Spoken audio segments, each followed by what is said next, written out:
Hi friends, அனைவருக்கும் இனிய காலை வணக்கம்.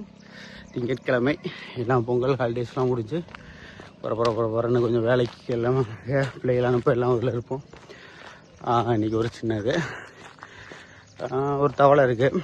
ஒரு தவளையை போட்டு தண்ணியில் கொதிக்க வச்சுக்கிட்டு இருக்கோம்னு வச்சுக்கோங்க. அந்த தவளை என்ன பண்ணோம்னா, தவளையோட இயல்புக்கு வந்து அந்த சூடுக்கு தகுந்த மாதிரி தன்னோட உடலை மாற்றிக்கிட்டே இருக்குமா. கொஞ்சம் சூடு ஏற ஏற ஏற அது தகுந்த மாதிரி தன்னோட உடலை மாற்றிக்கிட்டே இருக்குமா. சூடோட வந்து ஒரு உச்சம் ரொம்ப ஹையாக குதிக்கும்போது அது தப்பிக்க நினைக்குவான். ஆனால் முடியாதான். காரணம் என்னென்னா, அந்த சூழ்நிலைக்கு தகுந்த மாதிரி தன்னோட உடலை மாற்றிக்கிட்டே இருக்குது பார்த்தீங்களா.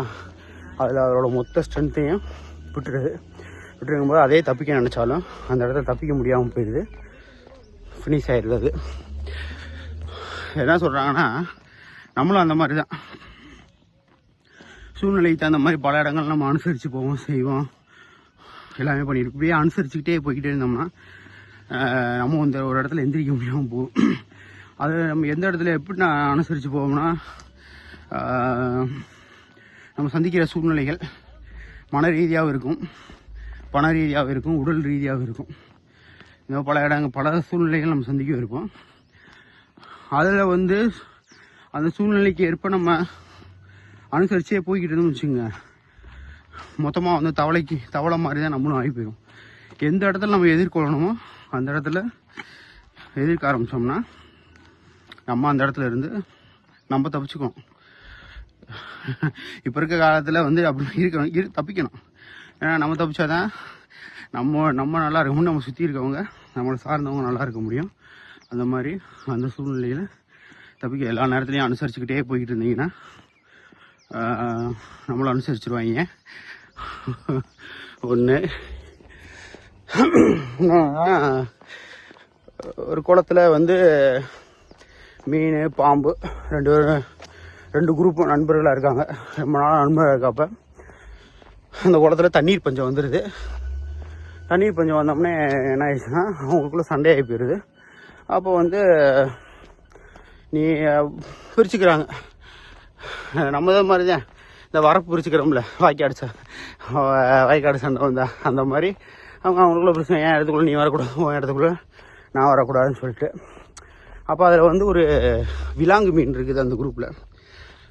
விலாங்கு மீன் பார்த்தீங்கன்னா கொஞ்சம் பாம்பு மாதிரியே இருக்கும். அது என்ன பண்ணுது, நம்ம தான் இந்த உருவத்தில் இருக்கமே, அதனால் நம்ம இங்கிட்டும் போய்க்கலாம் அங்கிட்டும் போய்க்கலான்னு சொல்லிட்டு ரெண்டு பக்கமும், இங்கிட்டு போனால் மீனா மாதிரி உடம்பு சுருட்டி மீன் மாதிரி இருந்துக்கிறது, அங்கிட்டு போனால் பாம்பு மாதிரி இப்படியே பண்ணிக்கிட்டு இருந்திருக்கு. இங்கே போய் சாப்பிடுவோம், அங்கே போய் சாப்பிடுவோம், ரெண்டு பக்கமுமே இருந்துருக்கு. நாளாக ரொம்ப வெயில் கூட தண்ணியோட ரொம்ப குறைஞ்சி, இந்த பக்கத்து எத்தனை பேர் அந்த பக்கத்து எத்தனை பேர் இருக்காங்கிற ஸ்டேஜ், அதாவது பாம்பில் எத்தனை பேர் இருக்காங்க, மீனில் எத்தனை பேர் இருக்காங்க ஸ்டேஜ் வந்துடுச்சு. அப்போ இங்கே பார்த்து அந்த விலாங்கு மீன் மாட்டிக்கிச்சு. ஏன்னா பாம்புட்ட போய் இருக்கான்னு சொல்லி பாம்புட்ட போகிறப்ப அவங்க பாம்பு நம்மளும் கண்டுபிடிச்சி அதை கொத்த ஆரம்பிச்சிருச்சு.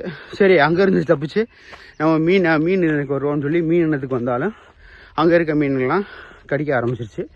இப்படியே ஒரு ஸ்டேஜில் ஒரு சாப்டர் க்ளோஸு. இதில் என்ன சொல்ல வராங்கன்னா, ஒரு சில இடங்களில் வந்து நம்ம என்ன பண்ணுவோம், ரெண்டு பக்கமும் இருக்கணும்னு சொல்லிட்டு ரெண்டு சைடுமே பேசிக்கிட்டு, இந்த சைடும் பேசுவோம் அந்த சைடும் பேசுவோம். அப்படிங்கும்போது பேசிக்கிட்டு இருக்கும்போது ஒரு ஸ்டேஜில் என்ன பண்ணோம்னா, அது அந்த விலாங்கு மீனுக்கு ஏற்பட்ட கதி தான் நம்மளுக்கும் ஏற்படும். சரிங்களா. அந்த மாதிரி இந்த சைடு இருக்கணுமோ அந்த சைடு இருக்கணுமோ, அப்படி இருக்கணும் இப்படி இருக்கும், அது பிரச்சனை கிடையாது. சரியாக இருக்கணும். நம்ம என்னவா இருக்கோ அதே மாதிரி இருந்துட்டு போயிட்டோம்னா நமக்கு பிரச்சனை கிடையாது. இல்லை நம்ம இடத்துக்கு தகுந்த மாதிரி ஆளுக்கு தகுந்த மாதிரி நம்ம மாற்றிக்கிட்டே இருந்தோம்னா பாதிக்கப்பட போகிறது நம்ம தான். Happy morning. தேங்க்யூ.